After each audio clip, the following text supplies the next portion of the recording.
Swabbing is the preferred collection technique for MRSA surveillance cultures, and the specimens must be collected properly in order to isolate the organism.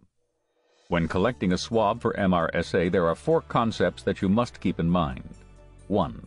Always use aseptic technique. 2. Be sure there is adequate contact time with the site in order to collect sufficient quantity of material.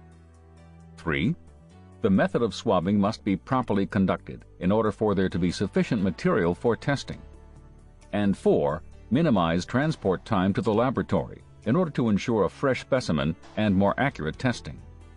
The most common site used for surveillance cultures is the Nares, and there are variations in method collection techniques depending on the type of test your facility uses, as well as your facility protocol. Begin by gathering the appropriate collection supplies.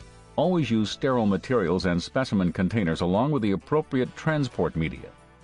Then follow standard precautions by cleaning your hands with soap and water or an alcohol-based hand rub before donning clean gloves. It might tickle a little bit. Explain to the patient how you will perform the swab. While this is not a painful procedure, it may tickle the nose, so a little information is needed to prepare the patient. Check the expiration date on the culture tube and transport media. Variation 1 is the rotation technique. This technique may be used with either a dry or moistened sterile synthetic tipped swab. Moisten the swab with a few drops of sterile saline, which can be poured from a new bottle into a sterile disposable cup.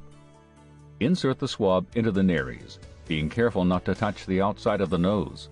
Move the swab upward from the edge of the anterior Nares about 1/2 to 1 inch. Gently rotate the swab 2 to 5 times clockwise and then counterclockwise, pressing gently against the nasal septum. Repeat in the other nostril using the same swab. Place the swab carefully into the sterile transport system, being careful not to touch the opening of the tube.